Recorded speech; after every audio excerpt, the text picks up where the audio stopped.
Pessoal, com o vídeo anterior, nós finalizamos a segunda função da administração, que é organização. Então, vimos planejamento, vimos organização. Vamos entrar agora na terceira função da administração, que é a direção. A direção é uma função administrativa que ela é ligada prioritariamente ao nível institucional da organização, mas ela acaba também, por consequência, se estendendo para o nível intermediário e o nível operacional. A direção ela se manifesta na organização em cumprimento à hierarquia vertical de lideranças e diretorias, que acontece de um superior em relação ao seu subordinado hierárquico, ou também na forma de hierarquia horizontal das lideranças ou chefias departamentais, dentro de um departamento. E nós vamos estudar os estilos de direção e os sistemas de administração relacionados a esta função da administração. Os estilos de direção, eles se referem à maneira como a gestão, os gestores enxergam o ser humano. Isso porque, dependendo da maneira como o ser humano é enxergado pela gestão, a gestão vai tomar um tipo de atitude diferenciada. Nós temos então duas teorias que dão conta de definir os dois estilos de direção mais comumente identificados. O primeiro é a teoria X. Ela parte do princípio que o ser humano é indolente, preguiçoso, ele não gosta de trabalhar por natureza e ele evita o trabalho buscando, quando isso acontece, quando se dedica, tem alguma dedicação, fazer isso quando tem alguma recompensa salarial para isso. Também parte do pressuposto que o ser humano não é ambicioso, que ele não gosta de assumir responsabilidades, assim como ele prefere ser liderado em vez de liderar, porque ele também não gosta de assumir riscos. E que ele é egocêntrico e os seus objetivos pessoais estão sempre em conflito com os objetivos da organização. Em função também da percepção que o ser humano não tem autocontrole nem autodisciplina, a teoria X acaba finalmente por enxergar o ser humano como quase um mal necessário da organização que precisa ser controlado e vigiado o tempo todo. Mas vamos ver mais detalhadamente, então, quais as posturas que os gestores adotam quando eles têm esse tipo de visão em relação ao ser humano. Os gestores, eles acabam organizando os recursos e buscando as soluções organizacionais, pensando somente na economia da organização. Isso porque eles partem do pressuposto, como visto anteriormente, que o ser humano nunca vai conseguir conciliar as suas vontades egocêntricas com as necessidades da organização. E enxerga o ser humano como um mal necessário. Então, para que se preocupar com esse mal necessário? Tem que se sobreviver a ele. Então, o foco principal é a organização. Deste modo, a gestão ela se enxerga como a força que precisa conseguir cumprir o papel de extrair o esforço das pessoas e incentivá-las de alguma maneira, nem que seja por controle, coerção, para atender esses objetivos da empresa. E, deste modo, a gestão precisa exercer um papel ativo de intervir, de persuadir, inclusive com punições, se for necessário, para poder fazer com que o ser humano, o funcionário, trabalhe da maneira que a organização precisa. A visão aí é a visão do homo economicus, é aquele ser humano que ele tem como foco principal o ganho financeiro. É a única coisa que pode fazê-lo funcionar ou motivar é ser recompensado financeiramente ou ser punido em caso de falha ou incoerência no seu trabalho. Então, finalmente, conclui-se que a gestão que se baseia na visão X, na teoria X, ela tem o ser humano como uma mera engrenagem de uma máquina e que essa engrenagem, esse ser humano, ele pode ser substituído quando for necessário, quando não funcionar a contento. Por outro lado, nós temos a teoria Y, a visão Y, que enxerga o ser humano de uma maneira bem distinta da visão X. Parte do pressuposto que o ser humano não tem desprazeres em trabalhar. E as pessoas não são naturalmente passivas ou resistentes ao trabalho ou aos desafios. Elas acabam se tornando assim em decorrência de experiências negativas que elas acabam tendo durante a vida pessoal e profissional. E que as pessoas sim têm motivações básicas e elas podem adquirir automotivação e autocontrole, ao contrário da teoria X, que enxerga as pessoas como bichos mesmo, sem qualquer capacidade de automotivação ou autocontrole. E que, a partir daí, na teoria Y, busca-se mesmo motivar o ser humano não apenas sob o ponto de vista financeiro, mas também psicológico. E aí entra o conceito de homo social. A ideia de que o homem é um ser social e ele valoriza isso, e não só questões financeiras. Isso possibilita, por exemplo, a premiação por reconhecimento entre os pares, uma coisa que é impossível para os gestores da teoria X, que entendem que o ser humano só se motivaria se recebesse algum ganho financeiro, algum benefício financeiro direto. Os gestores da teoria Y enxergam também que a punição e controle não são os únicos meios de obter dedicações.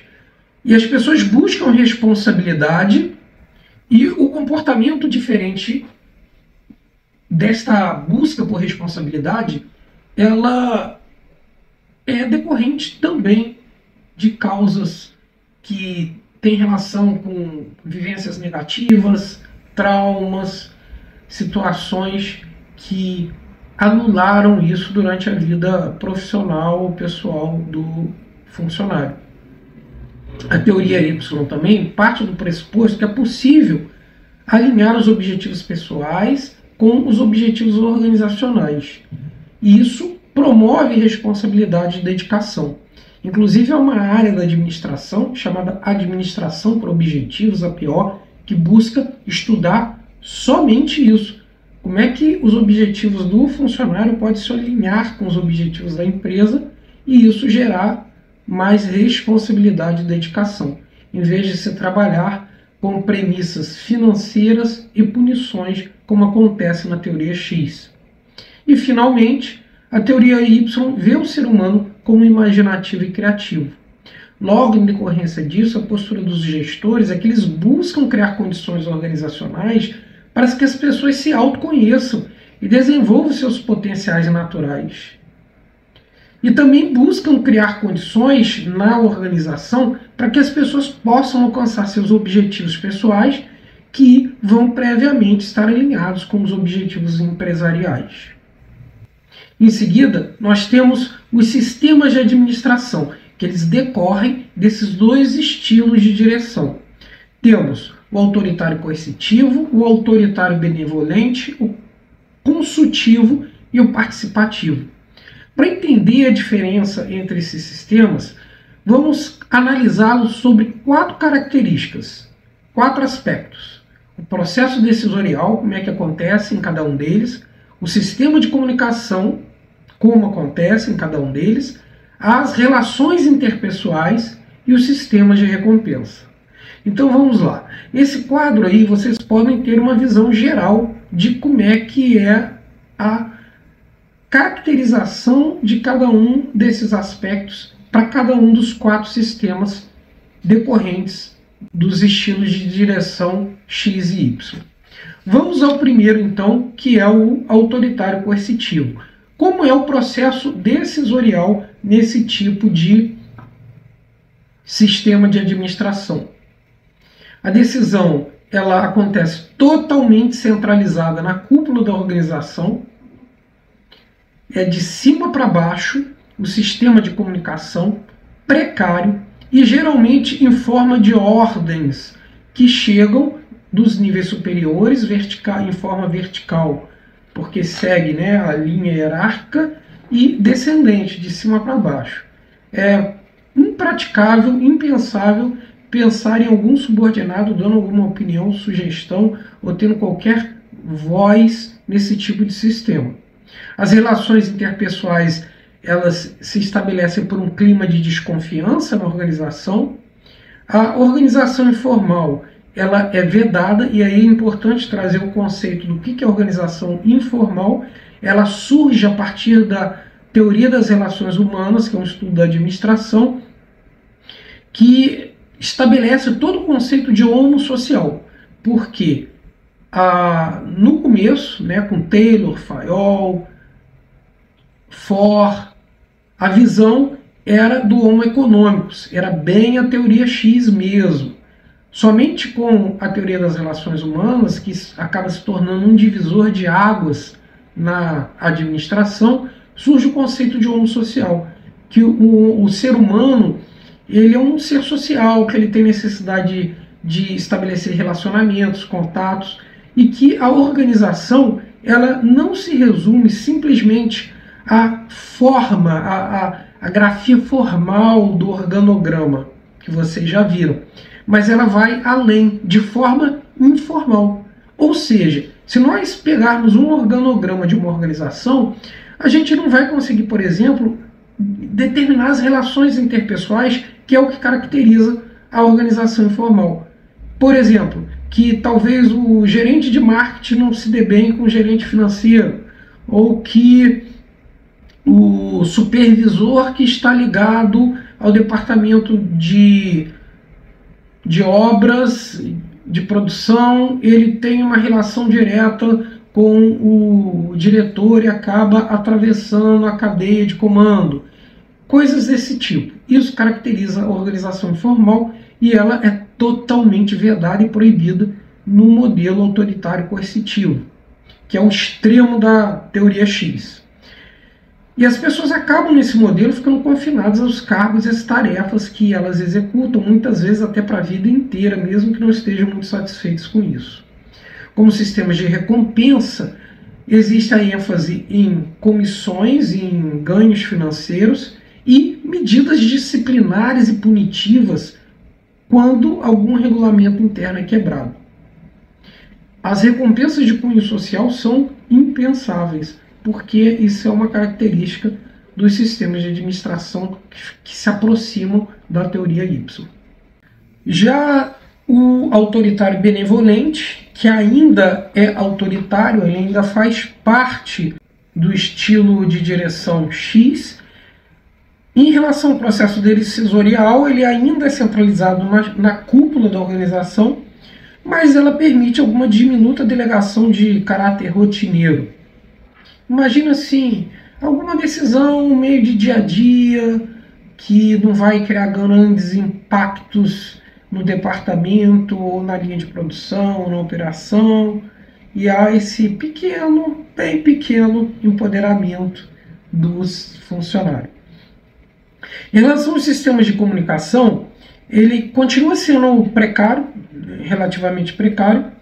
Permanecem as comunicações descendentes, dos níveis superiores para os inferiores, e extrema verticalização também. Em relação à organização informal, as relações interpessoais, há alguma tolerância, alguma condescendência, mas ainda assim a organização informal é considerada uma ameaça para a organização.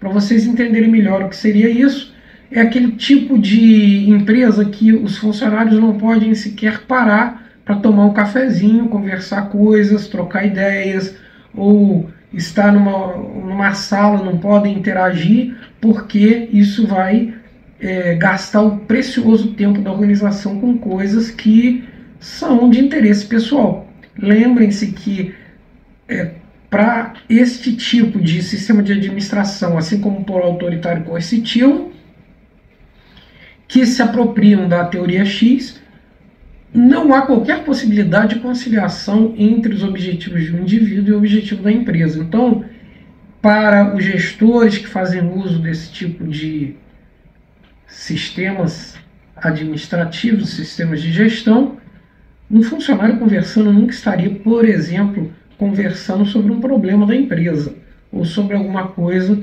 que ele precisaria resolver relacionado à empresa. Não haveria possibilidade de troca de ideias em relação a isso. Então, isso é vedado, porque qualquer tempo de conversa é papo furado.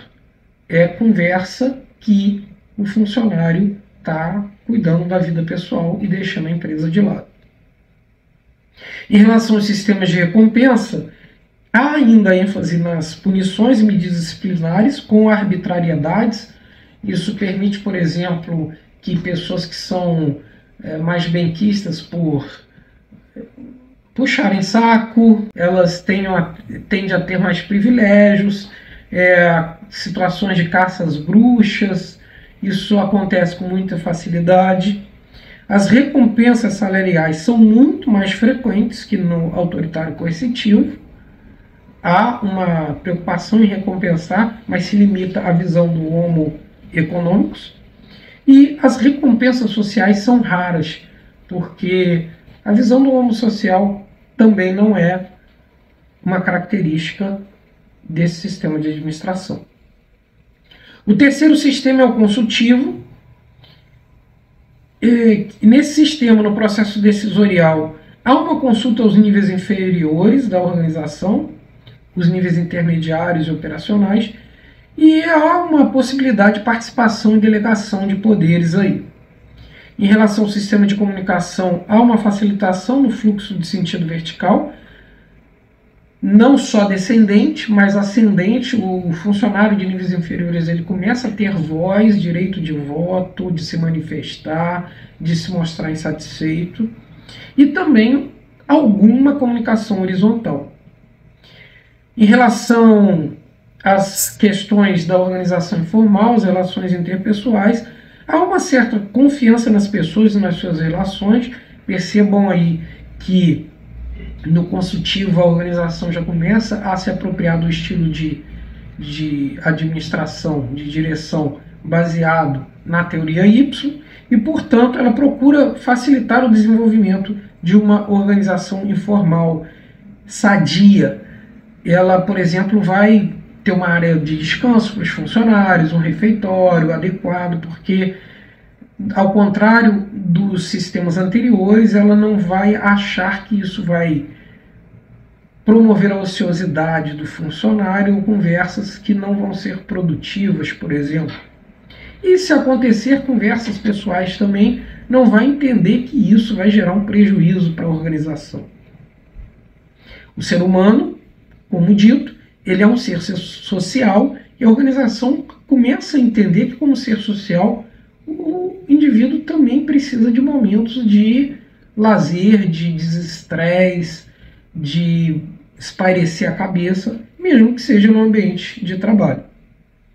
Em relação aos sistemas de recompensa, há uma ênfase nas recompensas materiais, nos salários, como bônus, comissões, como no autoritário benevolente, mas começam a surgir algumas recompensas sociais ocasionais e começam a se tornar raras as punições ou castigos.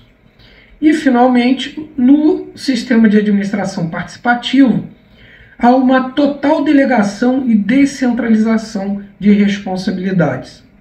O nível institucional ele define as políticas, faz pesado treinamento para criar uma mentalidade única na organização, e aí a cultura organizacional se torna um aspecto muito importante, ao contrário dos outros sistemas de administração, e ela controla os resultados, em vez de querer controlar os processos. Ela não está, por exemplo, muito preocupada que horas o funcionário vai chegar ou vai sair, se ele está trabalhando em casa ou no escritório, enfim. O que é importante é o controle dos resultados. Em relação ao sistema de comunicação, eles são eficientes e fundamentais para o sucesso da empresa. A empresa investe muito no sistema de comunicação e há uma valorização, inclusive, dos sistemas com tecnologias digitais que facilitem as comunicações, inclusive adotando sistemas próprios de comunicação.